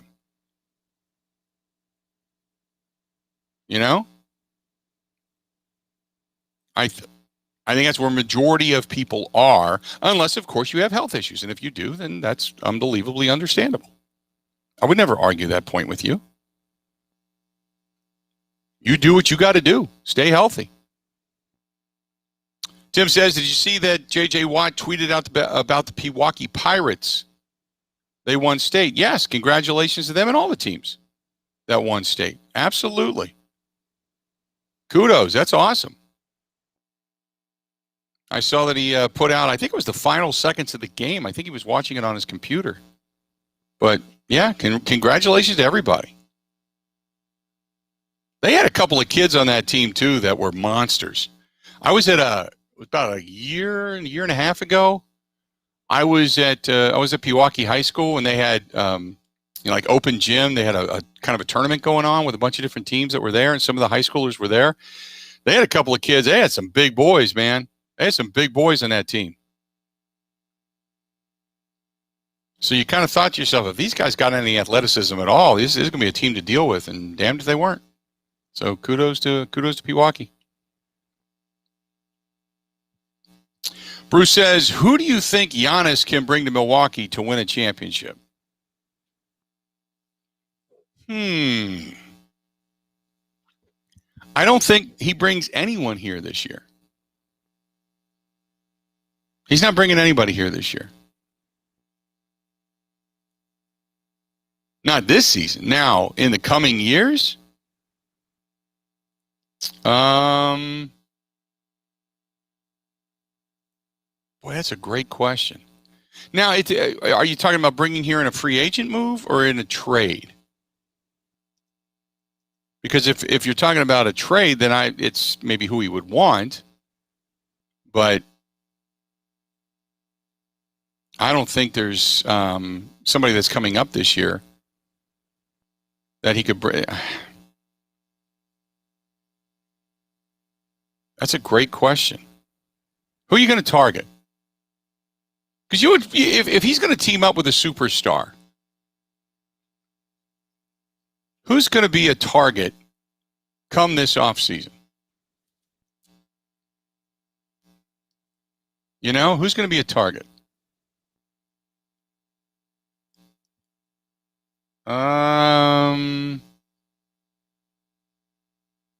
Chris Paul? Does he bring a guy like that? Kawhi is going to be a free agent coming out of the Clippers. There's going to be Kyle Lowry, DeMar DeRozan, Andre Drummond.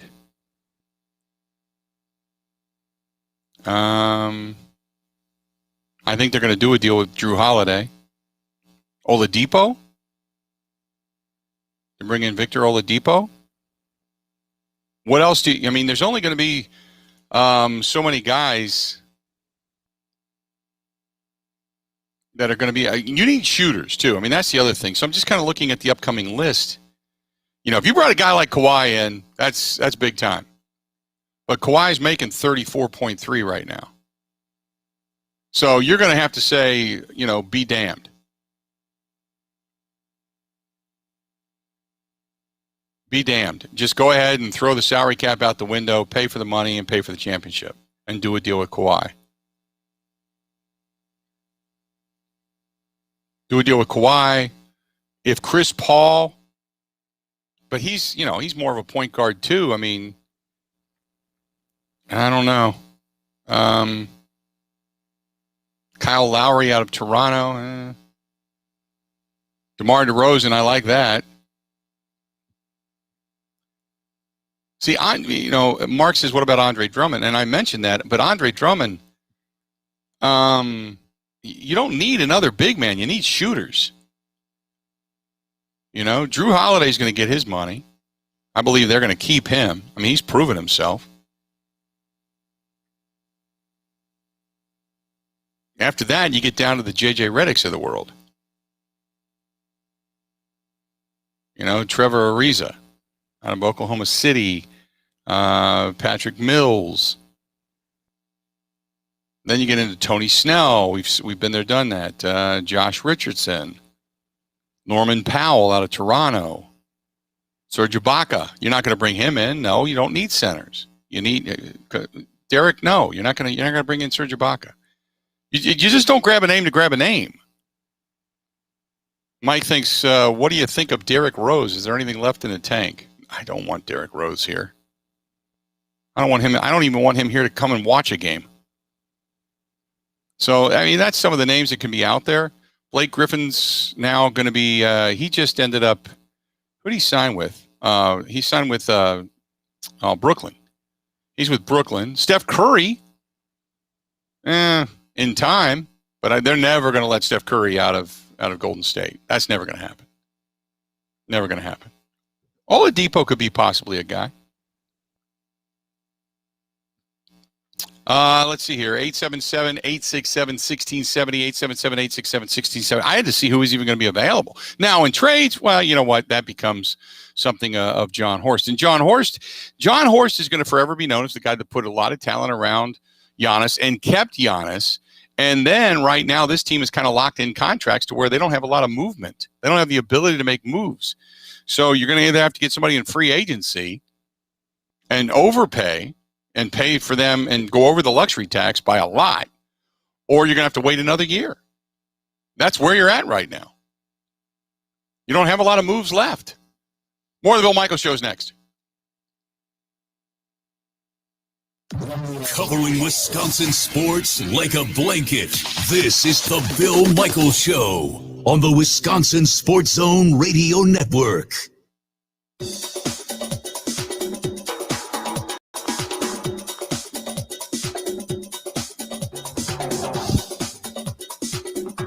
Bill Michaels will resume in 5 minutes.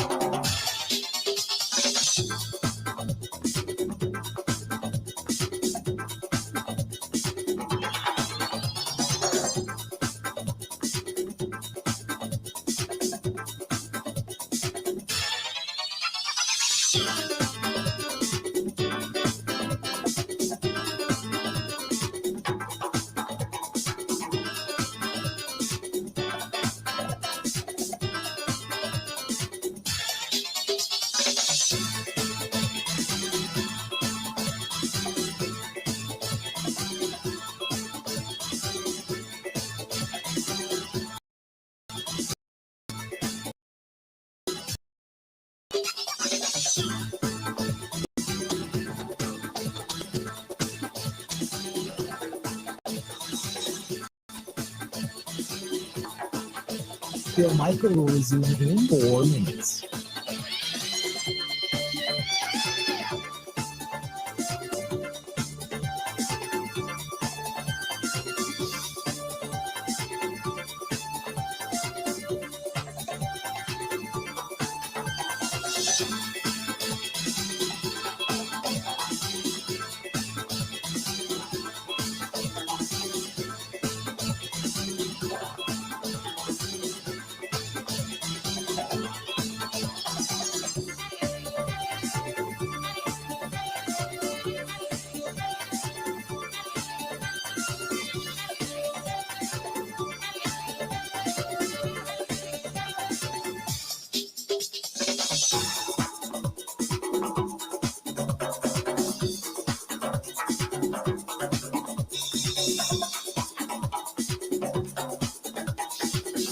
Bill Michaels will resume in 3 minutes.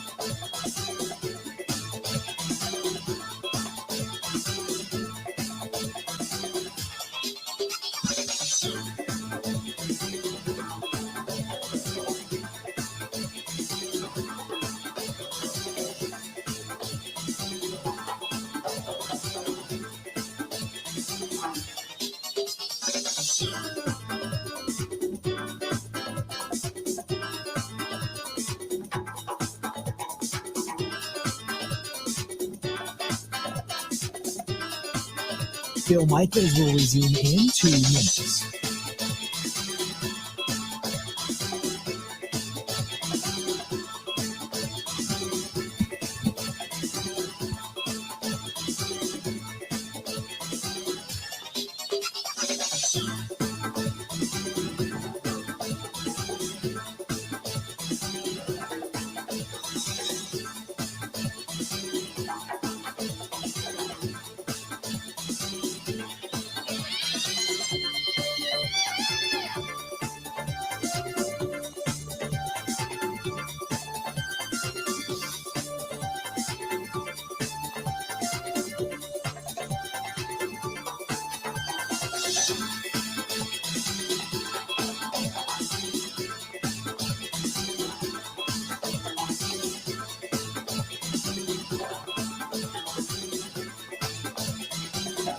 Bill Michaels will resume in 1 minute.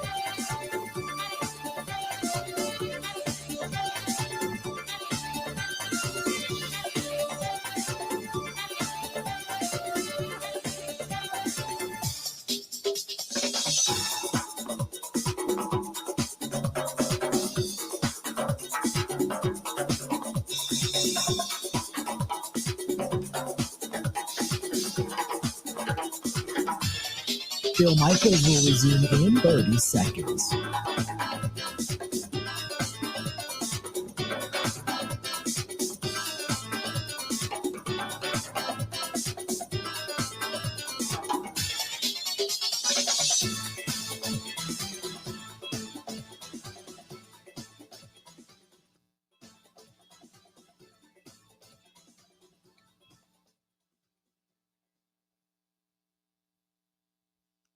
You got to hit it, bang it, rock it, put it in the pocket.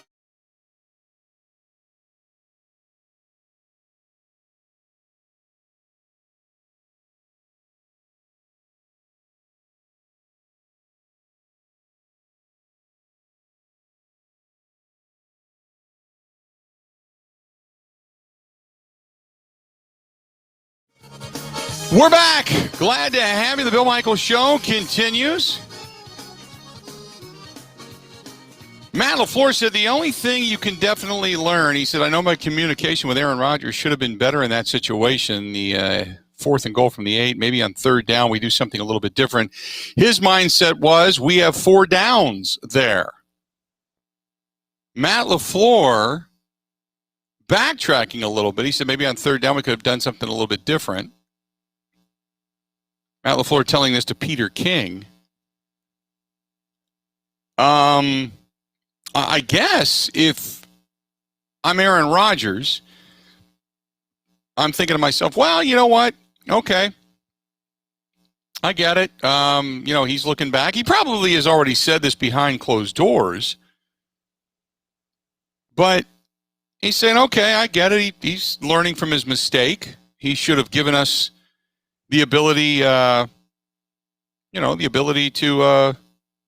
do things a little different. We should have looked at it in the same way.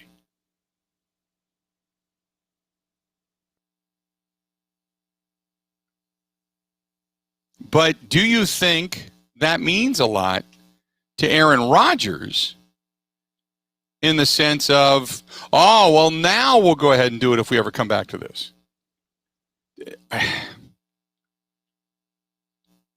This is like too little too late.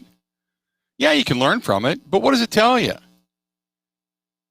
And as Bo puts it, Bo's like, look, he said, Matt LaFleur has not learned from his mistakes. Go back to San Francisco. He didn't get anything done there. He didn't get anything done last year. He is not a big game head coach. And I'm not saying that. He's had 2 big games. Didn't he? They won the previous playoff game. Isn't that considered a do or die situation? He's 2-2. He's 2-2 in the postseason. So in the postseason, all games are do or die, not just an NFC Championship game. Yes, it carries a large weight to it because you're off to the Super Bowl if you win that game. But I'm not going to say that he's failed in the postseason because they've gotten 2 wins. The bottom line is Matt LaFleur, he blew it to begin with. He should have just went for it. We all saw it. We all knew it. The only one that didn't was him. Said it at the time. That's fine. Learn from that mistake. In that situation, you just keep the ball in the MVP's hand. That's why he's there. I don't think this is some kind of a major epiphany. Oh, my goodness. Matt LaFleur states this, that I have more trust in Aaron Rodgers. You know what? He should have. He screwed it up to begin with. Now, Aaron Rodgers has some culpability because you can't look for Devontae Adams in every damn play. In big situations, this is what the indictment is, because going into next season, they're going to have a good offense. I don't think none of us look at this and go, you know what, they're not going to be able to score. I don't think none of us look at it that way, okay? But when the chips are down, who does Aaron Rodgers trust? One guy. That's Davante Adams. That needs to change.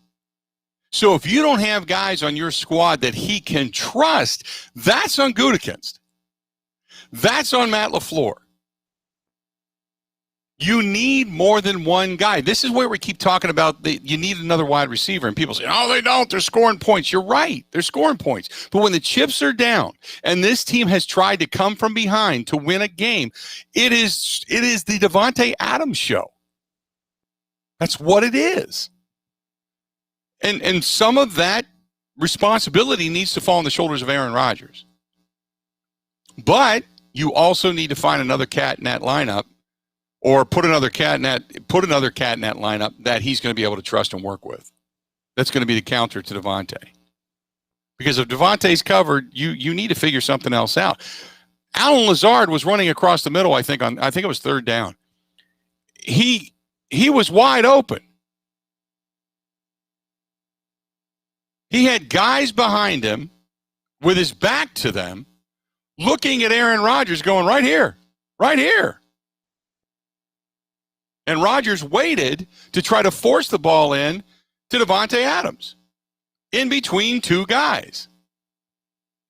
He just waited too long. Now the pocket was collapsing a little bit, and part of that is on the defense. And when the defense is getting to your quarterback, that's the kind of thing that can happen. So it all goes hand in hand. But you got to find another guy that he trusts. You need one more guy. So as much as we say wide receiver is not a big deal, it is. 877-867-1670, 877-867-1670. Again, 877-867-1670. Get a hold of us, and I want to hear from you. Your thoughts. Matt LaFleur comes out today and makes a statement, says, maybe I should have trusted Aaron Rodgers a little bit more. Does it mean anything at this point? Everybody's making a big deal out of it, that's for sure. Oh, my goodness. Oh, Aaron Rodgers admits who cares? It's over and done with. It's water under the bridge. Move on. Don't make the same mistake next year. And going back to the email earlier that said he's blown it 2 years in a row, they had no business being in that NFC Championship game last year. They just weren't that good of a team. We all knew what the problem was. Right? We all knew. They couldn't stop anybody. They weren't going to stop that team. That running game was just too potent. If you can't stop the run, and Mostert, what do you have, like 6 carries for 1,100 yards? I mean, if you can't stop the run, you're not going to win the game. Simple as that. Simple as that. And we saw that happen. So last year, I'm not worried about. But this year, that falls more on Matt LaFleur. That decision at the end of that ball game, that was not a good decision. We'll just state that. Let's do this. We'll step away, take a quick break, get your thoughts when we come back. More of the Bill Michaels Show up next. Ready? This is the Bill Michaels Show on the Wisconsin Sports Zone Radio Network.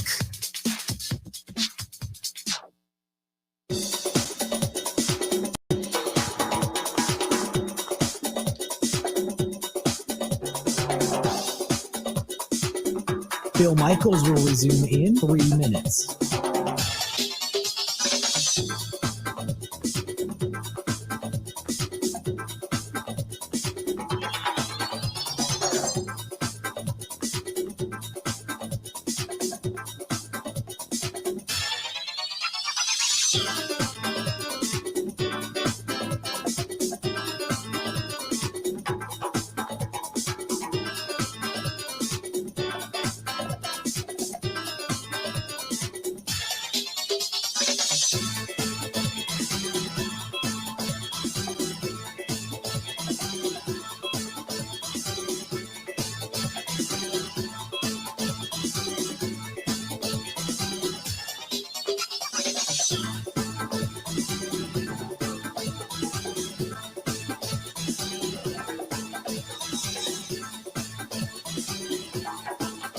Bill Michaels will resume in 2 minutes.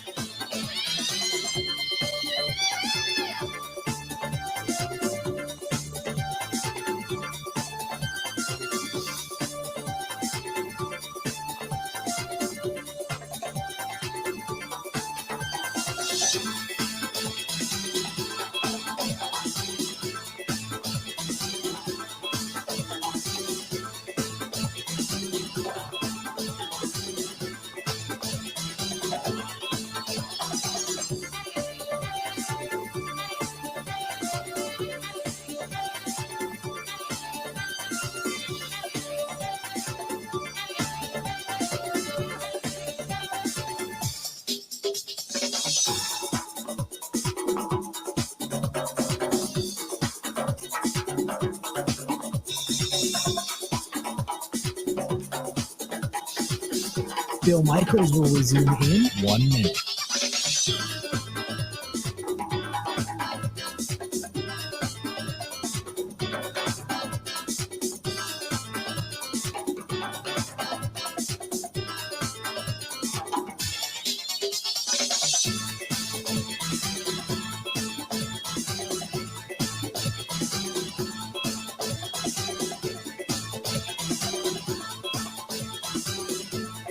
Bill Michaels will resume in 30 seconds.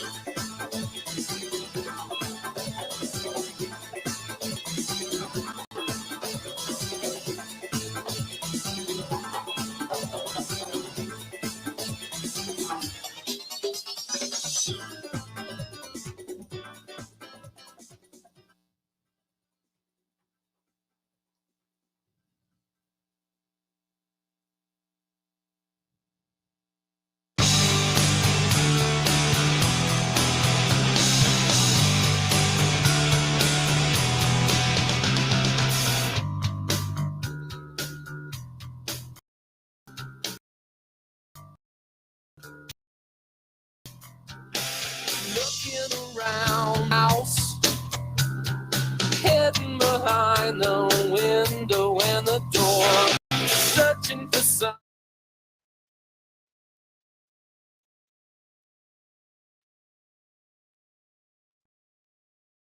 Welcome back to the program. We are glad you are with us. Thanks, as always, for joining us here on the Bill Michaels Show.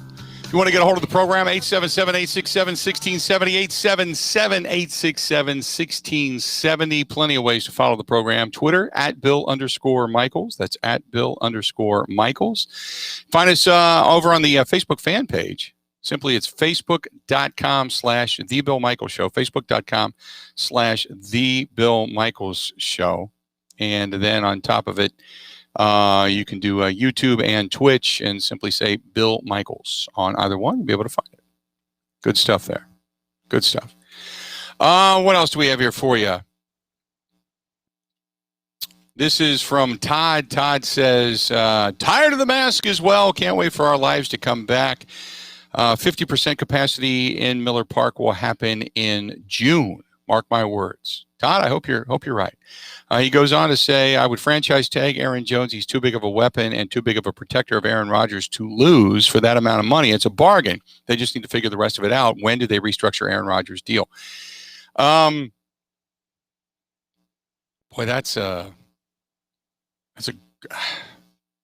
when do they do it?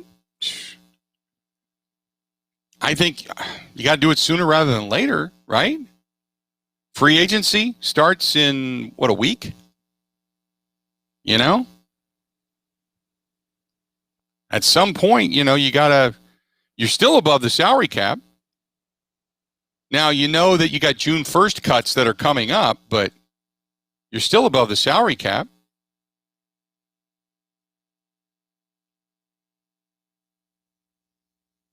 So, it doesn't matter what you're targeting at this point. You still got to go out and find somebody.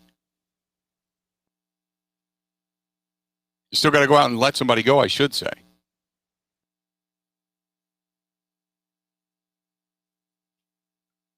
This is from James, who says they have to restructure a few deals, cut a few players. They can gain 20 to 30 million, and this team would be set. That's if they do it. That's not something that the Packers usually do. And we talked about this last week. The Packers don't usually restructure a lot of deals, it's just not it's kind of not their way. They've not had to do that a lot anyway, we'll say. But the Packers, as it sits right now, the Packers are 11.4 over the cap. It's not terrible. It's not terrible to do, but it's not terrible to figure it out.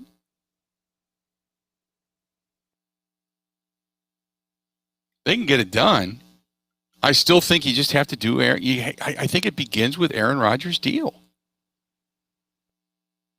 If you cut Preston Smith after June 1st, That'll save you almost that entire amount. You'll be about $100,000 over the cap.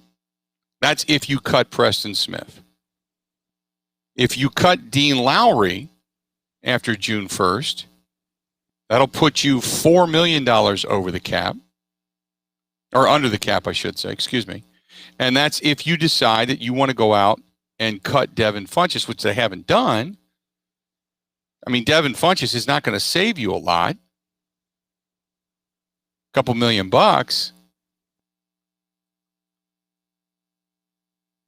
So unless you make some additional cuts that we don't see coming, if you, let's just say you restructure just Za'Darius and his contract, you're up to $11.6 million. You restructure Aaron Rodgers, you're up to $27 million. I mean, that's what you need to do. If you just restructure Aaron Rodgers' deal, you're saving yourself about another $11 million. So if you don't do Za'Darius and you do just Aaron Rodgers, you're $18.5 million under the cap. Take about 8 to 9, and that's your rookie. So you still have $10 million to spend. Now you got to figure out what you're going to do with other players. Obviously, Corey Linsley's not going to be here. Christian Kirksey's not going to be here. Ricky Wagner's not going to be here. Mercedes Lewis you could bring back. Kevin King may be your best, most viable answer at your other corner by the time it's all said and done. Lane Taylor, you like to see him come back because you can get him on the cheap and he can give you some offensive line depth. Same thing with Jared Valdir, depending on who's probably more healthy. But you're not bringing back Martravius Adams. You'd like to bring back Robert Tonyan. Robert Tonyan, Tyler Lancaster, Shannon Sullivan. If you don't bring back Aaron Jones, chances are you keep Jamal Williams, right? And then you're 1-2, unless, of course, you sign a free agent. Then Jamal Williams is out the door. You'd like to bring back Alan Lazard, right? He's a good route runner. Then the question is, if you're going to restructure Aaron Rodgers, do you trade away, at some point, you would figure you would trade away Jordan Love, and then you got to keep around Tim Boyle. Then Josh Nijman, do you keep him around? He's got some depth to him. Same thing with Raven Green. So all these guys are out there. You can't sign all these guys and do it for all of $10 million and find another free agent unless you make these moves.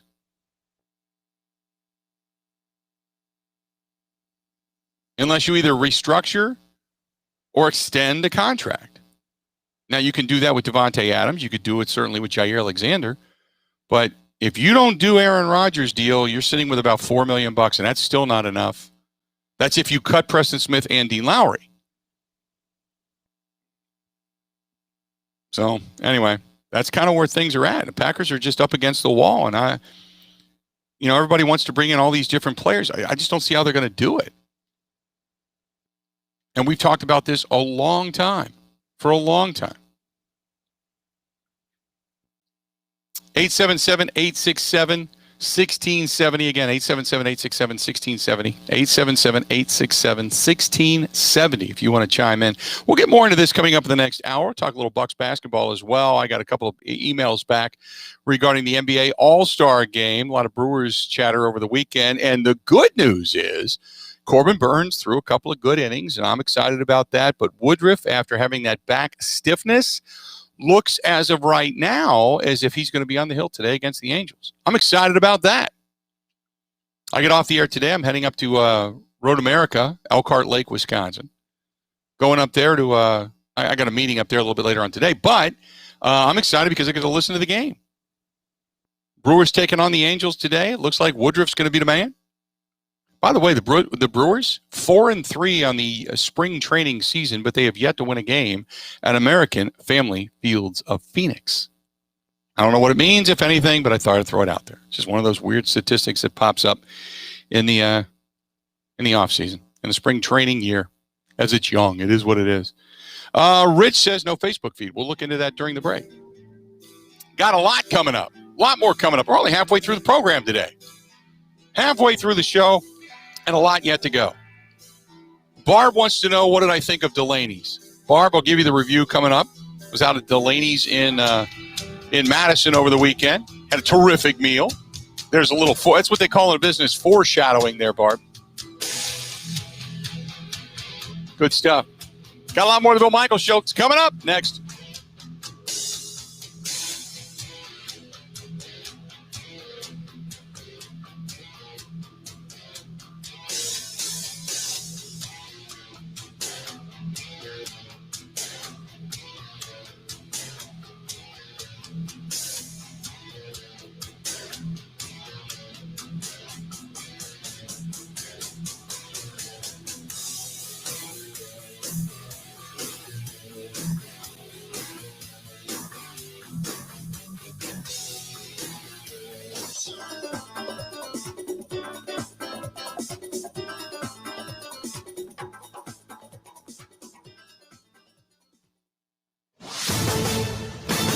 This is a Wisconsin Sports Zone update. Well, the Wisconsin basketball team fell for a third straight game yesterday, losing 77-73 at number 5 Iowa. But the story after the game was the officiating, as the final minute of the game took nearly 20 minutes in real time to play out.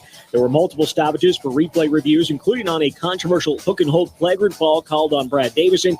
It wasn't called on the floor, but Iowa's bench called for a replay review, something they did multiple times in plays involving Davison in the game. Afterwards, Coach Greg Gard went off on the rule and defended Davison. The area that I really want to address is the mockery that has now been made of the hook and hold. It appears to have become a Brad Davison rule. It's become, quite frankly, a joke. Anytime there's a foul or a question, the opponents are yelling to the officials to go to the monitor. If college basketball is headed in this direction, we're in big trouble. Gard and the Badgers now going to get ready for the Big Ten tournament. They're going to be the number 6 seed, face the winner of Nebraska and Penn State on Thursday in Indianapolis. Meanwhile, Giannis Antetokounmpo added another honor to his long list of accolades last night. Giannis scored 35 points, hit all 16 shots he took in the All-Star game, was honored with the Kobe Bryant MVP award afterwards. Milwaukee will return from the All-Star break on Thursday against New York.